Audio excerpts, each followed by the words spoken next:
Enggak, enggak tahu.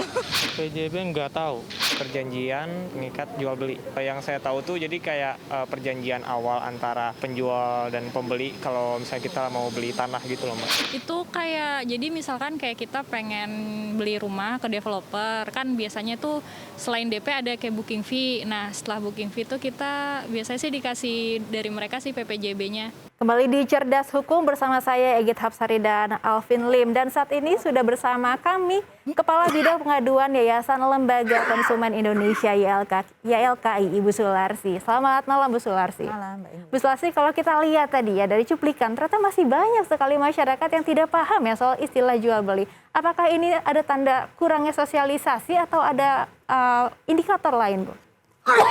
Memang untuk masalah-masalah teknis, ini kan masalah-masalah teknis hukum ya. Tadi banyak masyarakat kita yang memang belum paham terkait dengan hukum. Padahal terkait dengan perjanjian jual beli itu kan selalu dilakukan. Jadi dalam bentuknya itu suatu dokumen atau struk jual beli, struk pembelian itu juga merupakan suatu perjanjian juga jual beli.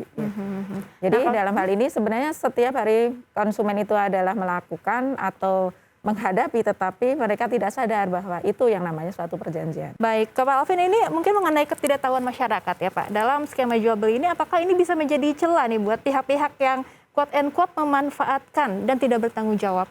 Tentu saja ini bisa menjadi celah ya, karena ketidaktahuan atau ketidakmengertian tentang hukum selalu dipergunakan oleh oknum-oknum tertentu untuk meraih keuntungan. Saya tegaskan ya, bahwa hukum itu tidak melindungi orang bodoh. Hukum itu tidak melindungi orang bodoh. Karena kenapa? Undang-undang ketika dibuat itu ada aturan. Walaupun kita tidak tahu, setiap orang terikat pada undang-undang. Ya, itu asas hukum seperti itu. Jadi ketika pemerintah DPR membuat undang-undang, diterbitkan, di situ disahkan, maka semua warga negara terikat secara hukum. Jadi jangan kita lalai, jangan kita abai, dan jangan kita cuek di situ. Harus kita tuh cerdas hukum, mengerti hukum, mengikuti hukum di situ. Ya, karena hukum tidak melindungi orang bodoh. Hukum tidak melindungi orang bodoh. Oleh itu kita harus menjadi konsumen yang cerdas ya terlebih Benar dahulu. sekali. Terima kasih Pak Alvin. Baik pemirsa, dari data Badan Perlindungan Konsumen Nasional atau BPKN ini berikut jumlah pengaduan sepanjang tahun 2020. Sebanyak 524 pengaduan soal perumahan dan 315 soal e-commerce, 225 soal jasa keuangan, 78 pengaduan tentang jasa telekomunikasi, 36 jasa transportasi, 33 barang elektronik, telematika, dan kendaraan bermotor. Jadi dengan total pengaduan ada 1.372 pengaduan dan yang tertinggi ini pengaduan dari sektor perumahan.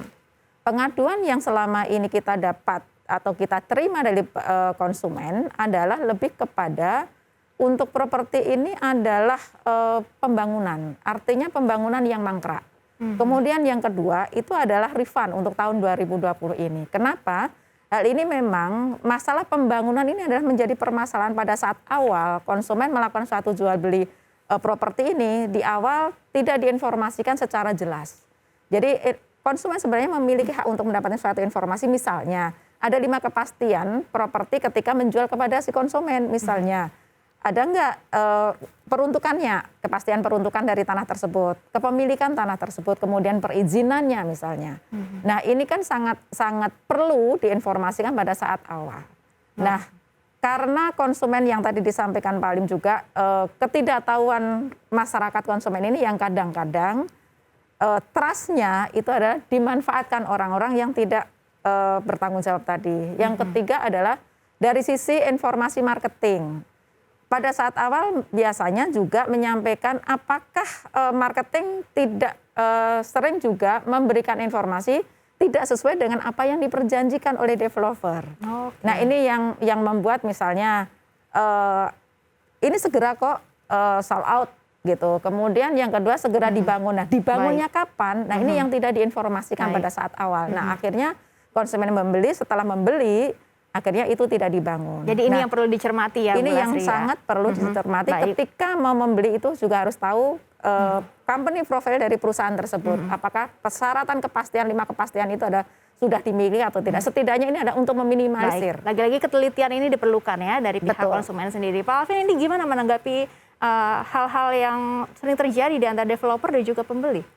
Jadi gini ya, tadi yang seperti Ibu dari YLKI ini bilang, tingginya di bidang properti itu adalah karena developer mangkrak. Nah, mirisnya hanya di Indonesia ini terjadi. Kenapa saya bilang hanya di Indonesia? Kita lihat negara Singapura tidak terjadi. Kenapa? Sebelum developer membangun, kalau di negara asing, di negara-negara maju ya yang saya bilang ya, itu mereka developer itu wajib, satu, mempunyai jaminan. Misalnya dia mau membangun proyek 1 triliun, dia harus ada jaminan ke pemerintah.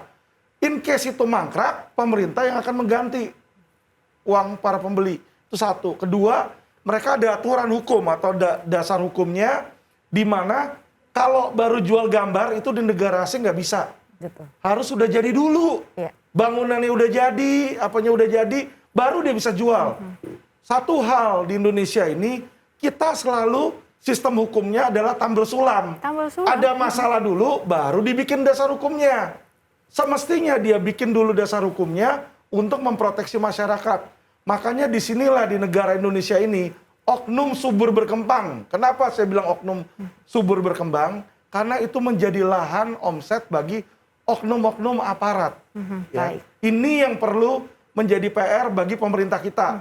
Baik itu badan eksekutif, badan legislatif, dan badan yudikatif, perlu pembenahan dari sistemnya, dari dasar hukumnya, undang-undangnya kita rubah. Saya yakin pengaduan itu akan menurun dan atau mungkin bahkan tidak ada lagi. Karena kalau developer itu wajib ngasih jaminan atau wajib udah jadi dulu di situ kan, berarti tidak ada kekurangan atau kelemahan di bidang finansial dari developer itu, sehingga tidak mungkin ada masalah. Artinya ini bisa menjadi titik balik untuk kita sama-sama berbenah diri dan berintrospeksi ya. Benar. Baik, terima kasih Pak Alvin. Dan sebelum melanjutkan dialog, kita akan tampilkan dulu poin-poin hak konsumen yang diatur dalam Undang-Undang Nomor 8 Tahun 1999.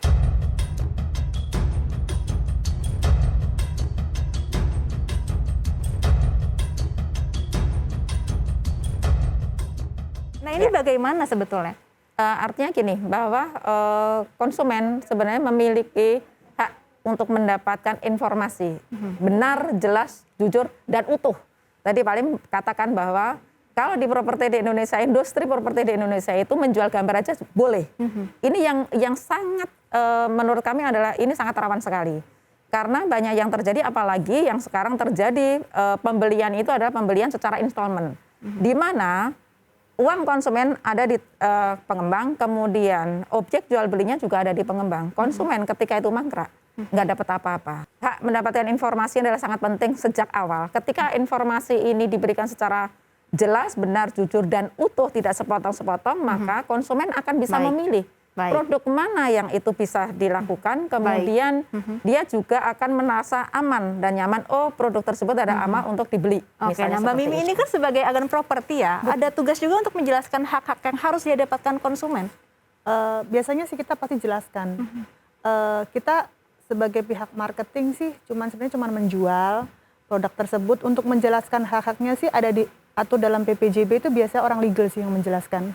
Ketika tanda tangan PPJB di depan legal. Jadi memang harus dijelaskan ya sebelum membeli properti ya. Oke, Pak Alvin, ini sebetulnya sudah ada undang-undang konsumen ya tadi yang mengatur hak-hak seorang konsumen ini dalam pembelian properti ya, lebih khususnya lagi ini supaya lebih harus diperhatikan masyarakat supaya tidak tertipu nih, masyarakat harus bagaimana Pak? Jadi undang-undang itu sudah ada, benar. Tetapi kalau kita tanyakan kepada masyarakat, apakah mereka tahu apa isi undang-undang itu? Saya yakin 99,9% masyarakat tidak tahu apa itu isi Undang-Undang Nomor 8 Tahun 99. Situ. Karena ditanyakan PPJB aja tadi kan di dalam footage sebelumnya banyak yang tidak tahu di situ. Nah, berarti di sini problemnya itu cuma satu. Ketika ada dasar hukum yang melindungi, ya kan harus ada kemauan dari konsumen itu untuk mengerti, mengetahui, membaca, ya, dan aware akan hukum. Itu penting di situ. Ini artinya harus lebih digejarkan lagi sosialisasinya atau bagaimana? Betul. Jadi hal seperti ini tidak pernah diajarkan di sekolah. Kita mengenyam SD, SMP, SMA, tidak pernah diajarin isi undang-undang. Undang-undang nomor 8 tentang apa, PPJB itu apa, tidak pernah diajarin. Ya, padahal ketika orang itu keluar dari sekolah, dia harus menghadapi hal seperti ini. Suatu saat dia punya uang, dia mau beli rumah, dia taruh. Dia nggak ngerti. Nah, jadi pendidikan yang dia kenyam secara formalitas itu tidak mencukupi. Mereka harus belajar, harus mengerti, dan harus sadar akan hukum. Oke, terima kasih Kepala Bidang Pengaduan Yayasan Lembaga Konsumen Indonesia YLKI Ibu Sularsi sudah hadir bersama kami di sini. Lalu bagaimana agar masyarakat aman dalam bertransaksi properti? Setelah jeda berikut ini, Cerdas Hukum akan kembali bersama saya Igit Hapsari dan Alvin Lim.